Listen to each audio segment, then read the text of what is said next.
Halo, kasus mania. Bayangkan New York pada tahun 1978, kota yang tak pernah tidur, berdenyut dengan kehidupan, bisnis, dan ambisi.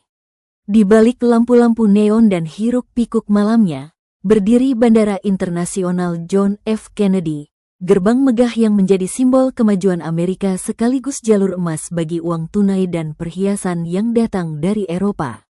Tapi di balik gemerlap dan kesibukan itu, ada satu hal yang jarang diketahui publik. Setiap malam, jutaan dolar berpindah tangan di ruang kargo Lufthansa tanpa pengamanan yang berarti.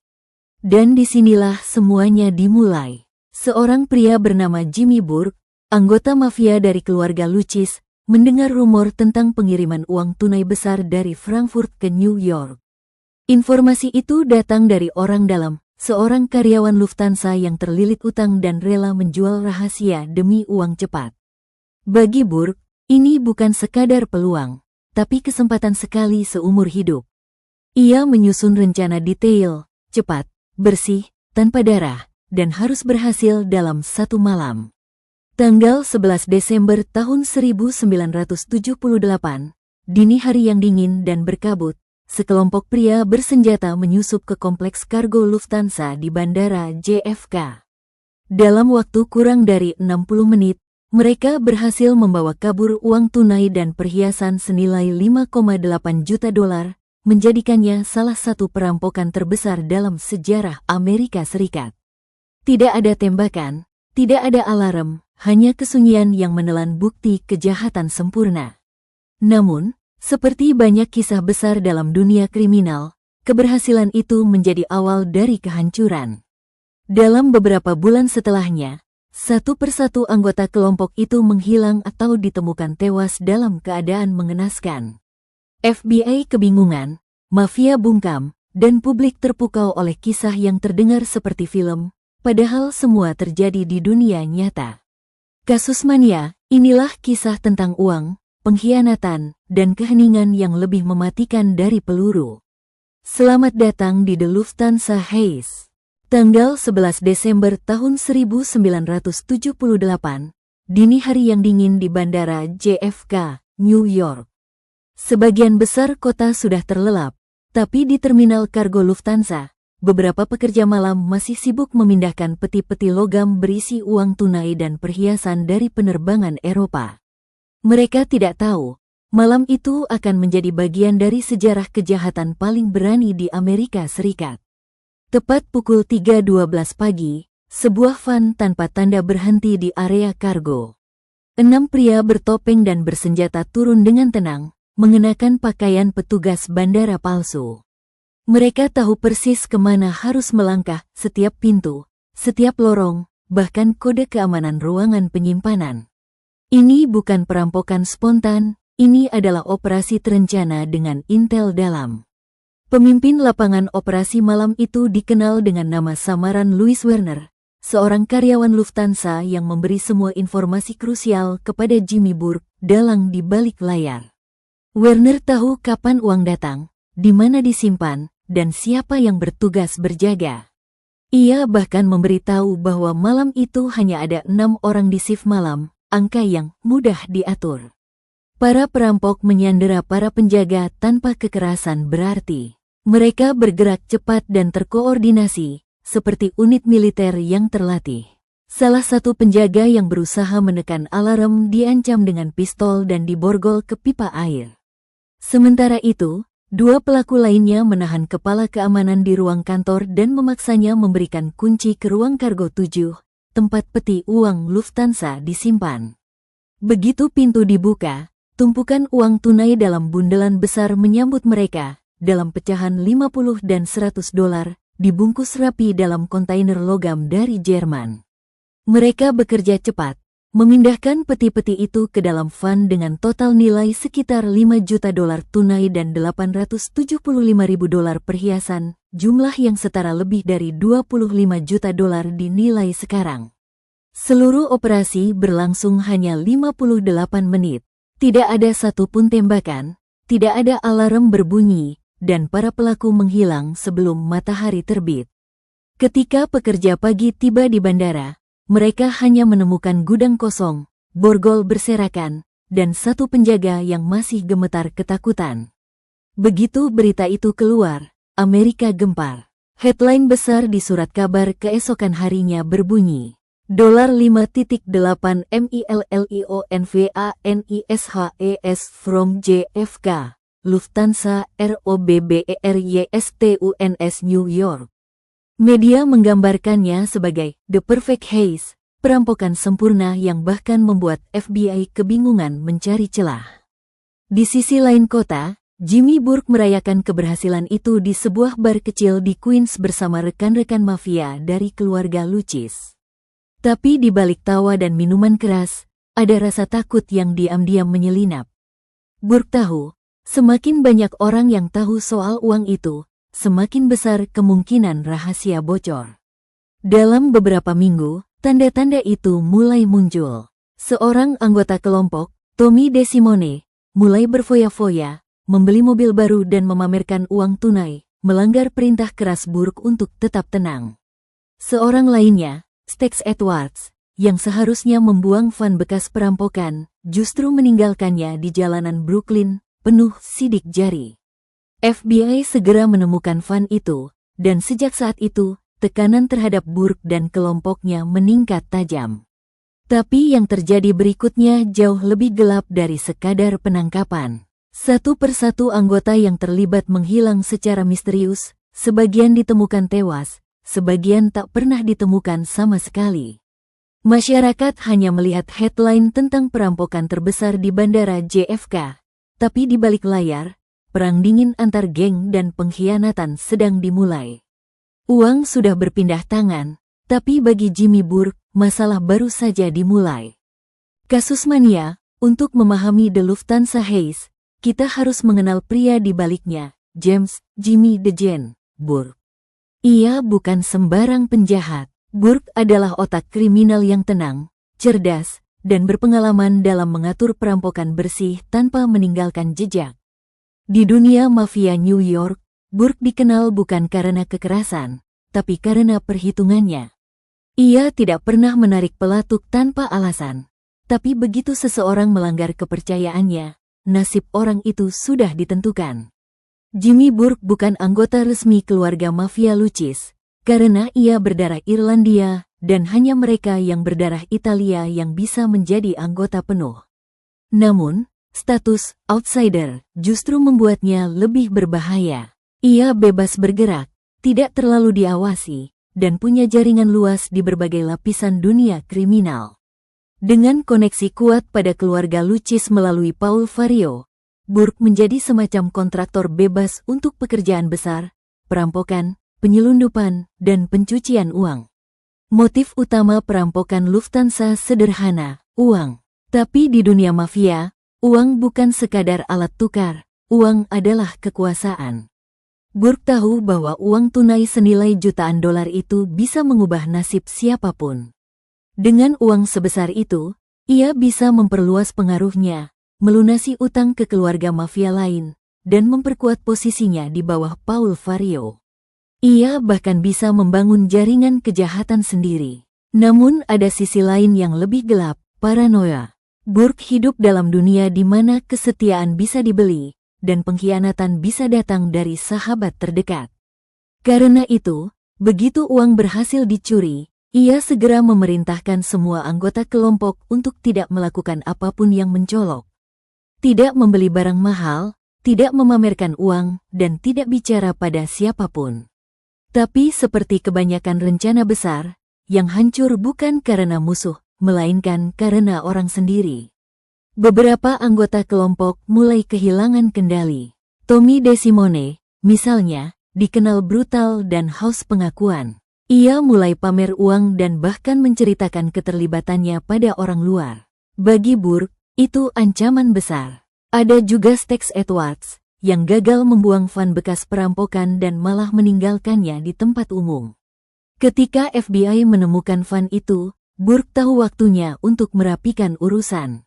Satu persatu orang yang dianggap tahu terlalu banyak mulai menghilang. Stax ditemukan tewas ditembak di kepalanya. Tubuhnya ditinggalkan begitu saja. Anggota lain, Parnell, Stex, McPhee dan Tommy DeSimone juga lenyap tak berbekas.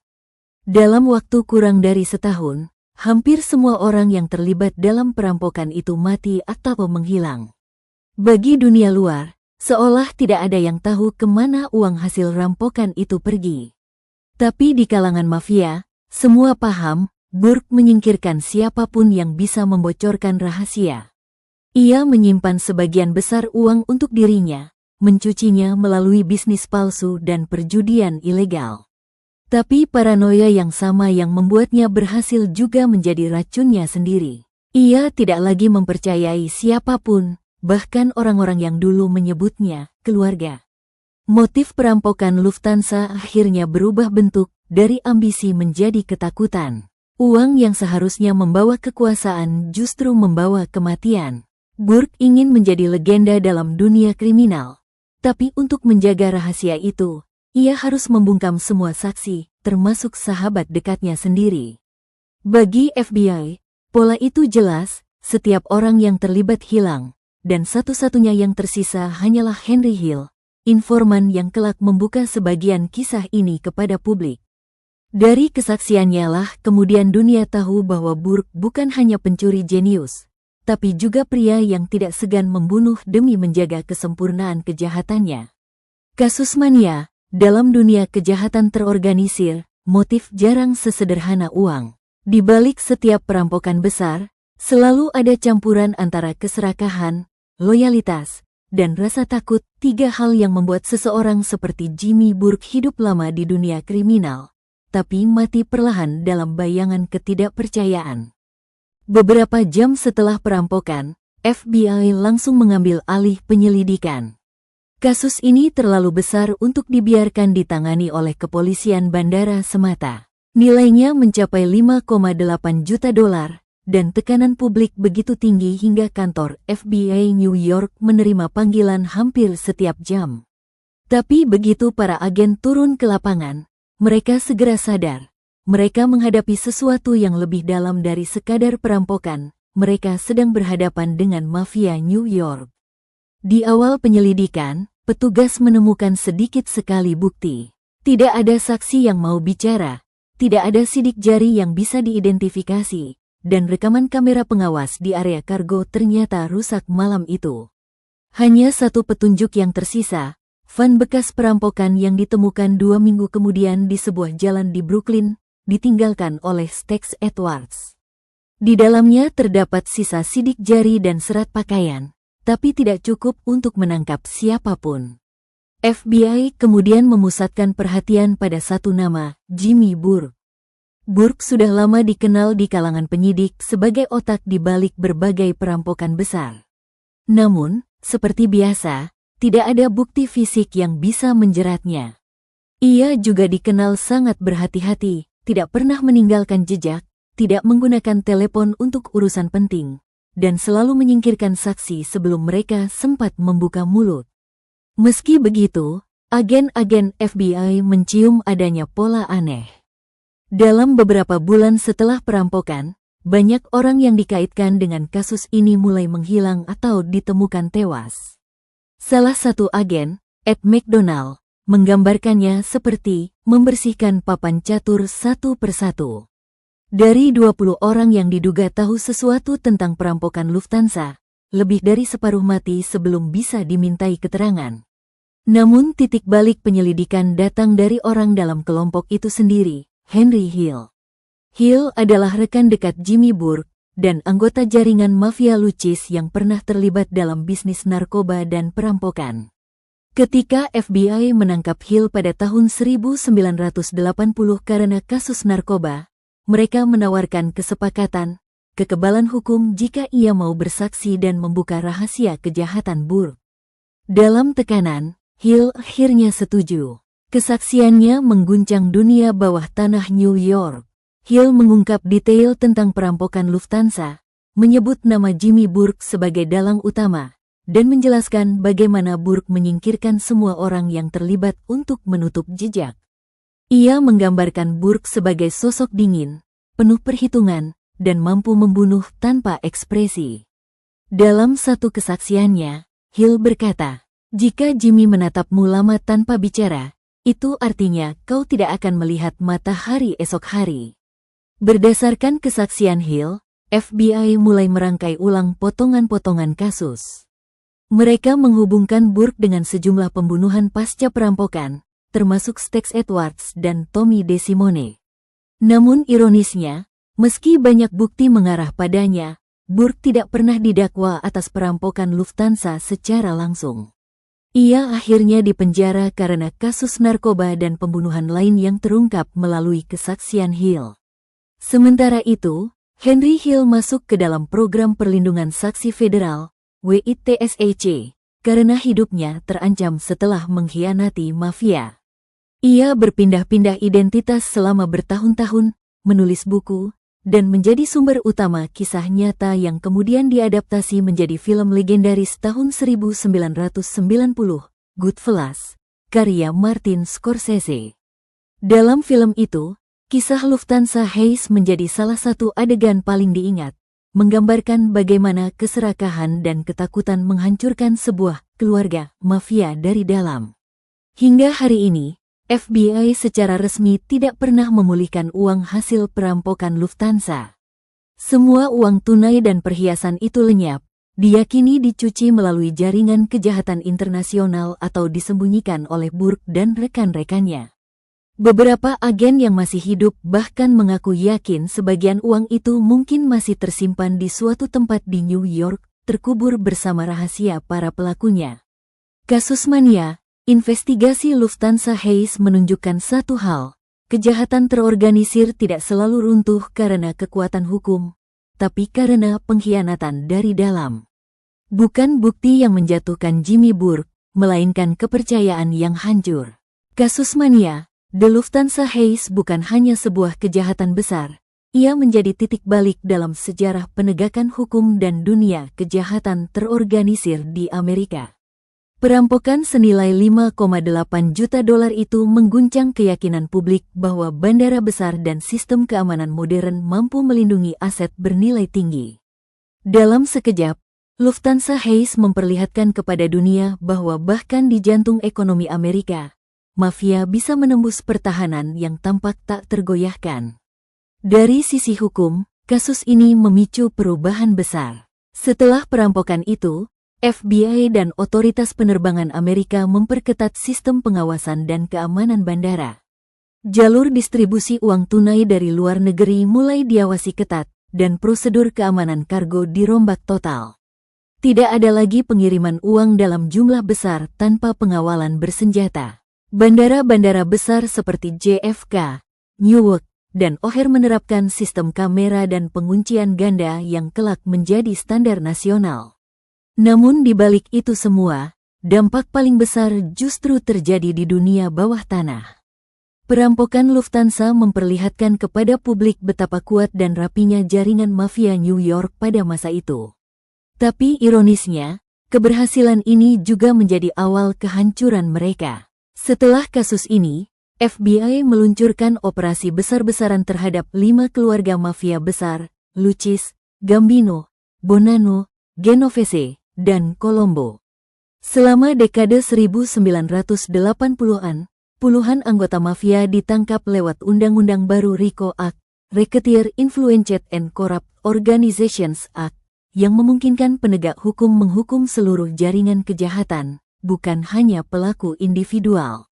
Dari sisi budaya populer, The Lufthansa Hayes menjadi legenda. Buku Wisegui, karya Nicholas Pileggi yang berdasarkan kesaksian Henry Hill, membuka dunia tersembunyi mafia kepada publik. Adaptasinya dalam film Goodfellas, 1990, karya Martin Scorsese memperkenalkan kisah ini kepada generasi baru, bukan sekadar sebagai perampokan besar, tapi sebagai refleksi tentang keserakahan, kekuasaan, dan pengkhianatan. Sejak itu, kasus Lufthansa menjadi simbol klasik dari kejahatan sempurna yang berujung tragis. Di sisi sosial, kasus ini meninggalkan luka mendalam pada para keluarga korban yang terbunuh dalam proses pembersihan internal Burke. Mereka tidak hanya kehilangan orang yang mereka cintai, tetapi juga tidak pernah benar-benar tahu kebenaran di balik kematian itu. Bagi masyarakat Amerika, kasus ini menjadi pengingat pahit bahwa kejahatan besar seringkali bukan dilakukan oleh orang asing di jalanan, tapi oleh mereka yang tahu bagaimana sistem bekerja dan bagaimana memanfaatkannya.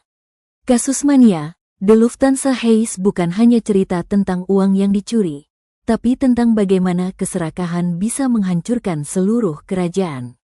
Dan terkadang, kerugian terbesar bukan terletak pada uang yang hilang, melainkan pada kepercayaan yang tidak pernah kembali. Kasus Mania, The Lufthansa Heist kini dikenang bukan hanya sebagai perampokan terbesar di Amerika, tapi juga sebagai kisah yang menunjukkan bahwa kejahatan yang tampak sempurna selalu punya celah yang mematikan.